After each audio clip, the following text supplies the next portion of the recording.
Capítulo 16. Homens imaturos. Mais de 20 anos se passaram desde que escrevi o último capítulo deste livro. De lá para cá, o mundo mudou radicalmente, sendo que grande parte dessas mudanças se deu na esfera da tecnologia, que aumentou, da geografia física do planeta, das fronteiras nacionais e da cultura de cada país. A praga de nossos dias já não é mais o pai ausente, e sim o descaso do pai em relação ao lar. A diferença é que, embora presente em casa, falta a este um interesse genuíno pelos membros da família.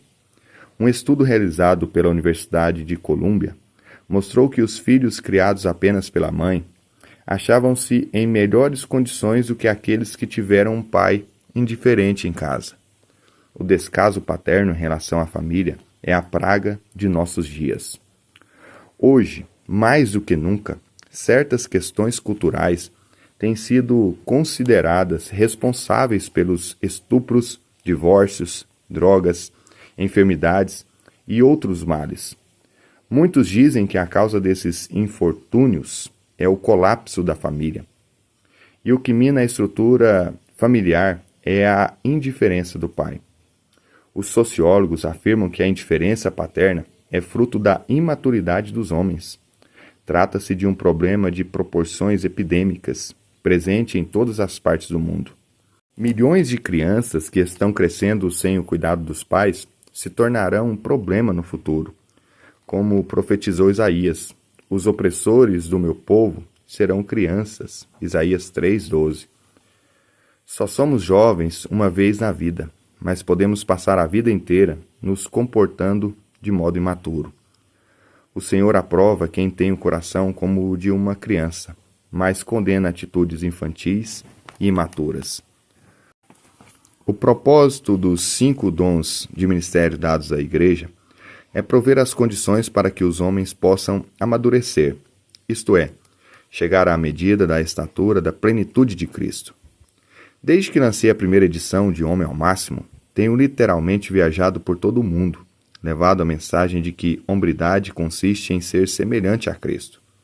Certa vez, um membro da Câmara dos Lordes, na Inglaterra, exclamou durante um de nossos encontros: "É a maior verdade que já ouvi em toda a minha vida. Sempre que falo sobre essa questão da infantilidade, digo que, quando o homem se comporta como criança, ele força a esposa a agir como se fosse mãe dele. Um problema ainda mais grave é que nenhum homem faz amor com a própria mãe. Quem ouve essa afirmativa quase sempre solta alguma exclamação. O fato, no entanto, é verdadeiro. Quando a infantilidade do homem começa a criar problemas no relacionamento íntimo dele com a esposa, normalmente ele se põe a culpar a mulher, acusando-a de frigidez, ou dizendo que ela não o compreende. Porém, a verdade é que ela o entende bem demais. Hoje, uma das evidências mais típicas dessa postura infantil no homem é a compulsão pela pornografia. Esta, como qualquer outra forma de perversão, promete beneficiar e dar prazer, mas ao final apenas engana e escraviza. Promete intimidade, mas a intimidade que oferece se limita a quem faz o uso dela. A pornografia, flagelo da sociedade moderna no mundo inteiro, é idolatria. Através dela, o homem cria imagens na mente que o levam a se masturbar. O hábito da masturbação é, na verdade, um ato de adoração, em que o homem adora o ídolo, isto é, a imagem criada na mente. Os altos da mente são semelhantes aos altares idólatras que a nação de Israel edificou a fim de tornar o lugar da adoração a Deus Jeová. O que temos de fazer é derrubar toda altivez que se levante contra o conhecimento de Deus, 2 Coríntios 10:5, usando as armas espirituais de nossa milícia. O homem infantil é, na verdade, imaturo.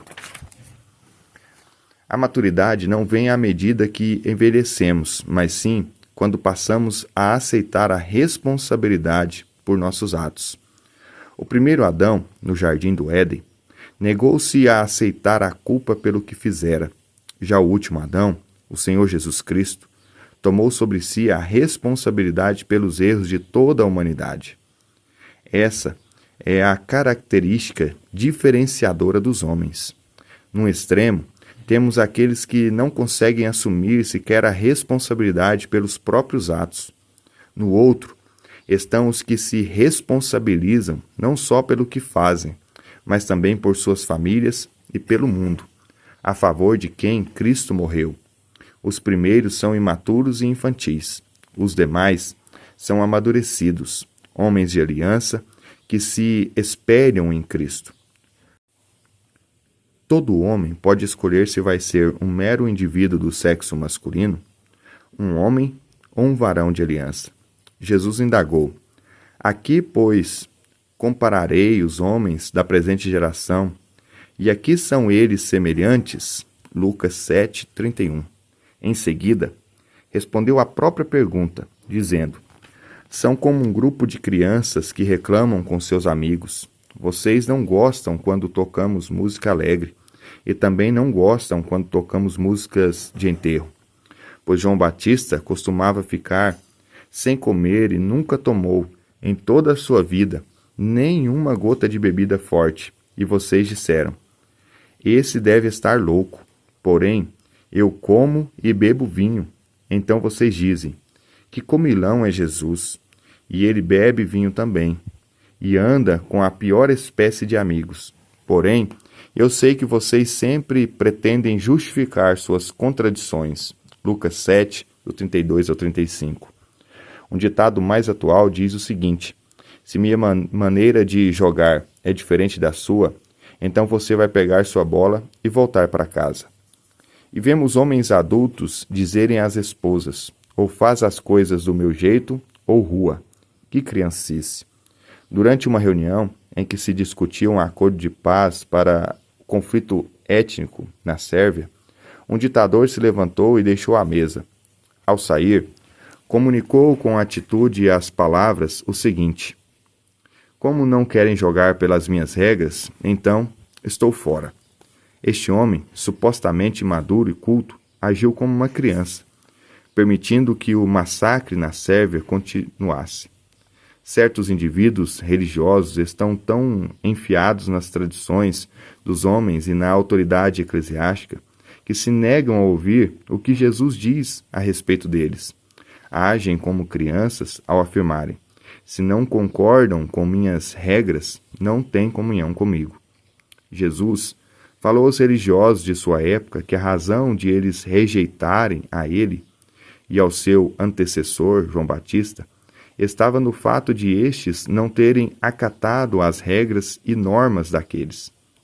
Na verdade, os religiosos estavam agindo como crianças.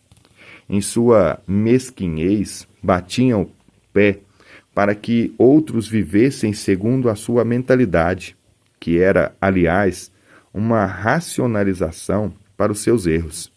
O homem que segue uma mentalidade alheia como forma de racionalizar os próprios erros está, na verdade, acolhendo os seus fracassos. Ser capaz de superar os erros é um indicativo de maturidade, mas viver no erro ou conviver com ele é uma estupidez e uma criancice. Temos de crescer. Há um provérbio que diz: para aprender é preciso estar disposto a ser ensinado. Seja no mercado de trabalho ou no ministério, a demanda não é por indivíduos disponíveis, mas sim por aqueles que são ensináveis. Aliás, se alguém não é humilde para aprender, nem está disposto a isto, não se admira que esteja disponível. Não é fácil ensinar um homem que pensa já dominar o assunto.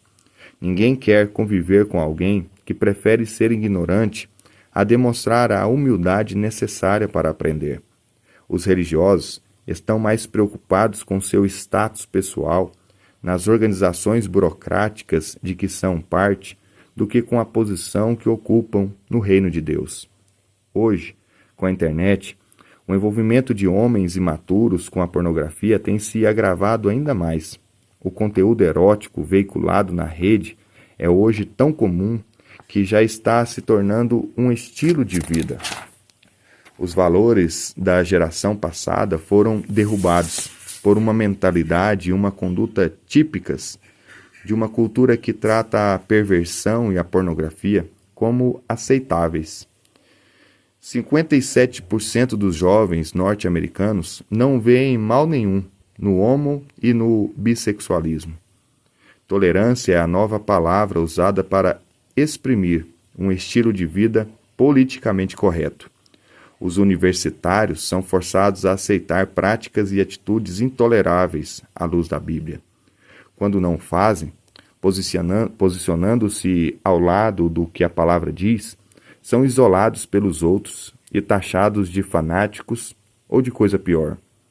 No livro How God Saved the World, Como Deus Salvou o Mundo, o pastor Jim Garlow, ao falar sobre a perseguição que a igreja sofreu na segunda metade do segundo século, afirma: porque os imperadores estavam tão determinados a matar os cristãos, a razão é que estes, além de se negarem a declarar que César era Deus, não adoravam os deuses do povo romano e eram vistos como um grupo intolerante em relação às demais religiões. Não obstante a perseguição, o cristianismo se expandiu. Tertuliano, um dos líderes da igreja primitiva, escreveu: prossigam, torturem-nos, esmaguem-nos. Quanto mais somos ceifados por vós, tanto mais crescemos em número. O sangue dos cristãos é semente. A perseguição não foi capaz de conter a fé cristã. Pelo contrário, o cristianismo floresceu em meio a ela. Tertuliano, um homem franco e contundente, usou sua argúcia e maneira enérgica de falar para conclamar os cristãos a abandonarem a inércia e a frouxidão moral e assumirem uma fé radical e abnegada. Viveu o cristianismo de modo muito sincero e resoluto. Via-se incomodado pela apatia dos cristãos de Cartago, cidade de cerca de 750 mil habitantes. Em uma seção de sua obra, o teólogo desafia os cristãos a não apenas serem firmes e diligentes em sua conduta, mas também a nunca fugirem da perseguição. Em parte, uma das razões que atraiu Tertuliano ao cristianismo foi a coragem dos mártires. Foi o primeiro a declarar que o sangue dos mártires é a semente da igreja. Com isso, estava dizendo que o testemunho daqueles que morreram pela fé levava outros a abraçá-la. Atualmente, muitos jovens estão estudando a vida dos mártires, crendo que um dia poderão ser um deles. Enquanto isso, os membros mais antigos, mais amadurecidos e sisudos da igreja estão assentados nos bancos, apáticos. Muitos da velha guarda atual toleram atitudes banidas durante a própria juventude. Provérbios 14:14 afirma que o infiel de coração dos seus próprios caminhos se farta. Como esses indivíduos religiosos participam das reuniões da igreja sem o entusiasmo que resulta de amar a Cristo, ungido de Deus, este permite que eles encontrem alegria e satisfação fora da casa do Senhor. Os cidadãos de hoje, imersos num sistema cultural que tem trocado o caráter pelo que é material, estão semeando o vento e vão colher tempestade. Ao votarem para os mais elevados cargos administrativos, escolhem candidatos que não têm compromisso com a honestidade, nem com os valores morais e étnicos, homens pobres de caráter. O mundo está sendo preparado para aceitar o anticristo, e essa realidade é geral. Se em algum momento houve a necessidade de os homens se agarrarem ao que a palavra de Deus diz e se posicionarem ao lado de Cristo, esse momento é agora. O exemplo dos 3 rapazes hebreus nos ensina que nosso compromisso com Deus sobressai quando nos levantamos em meio a uma multidão que se prostrou ao mundo. A hora da decisão se aproxima. Você vai se prostrar ou tomará uma posição de peito aberto ao lado de Cristo?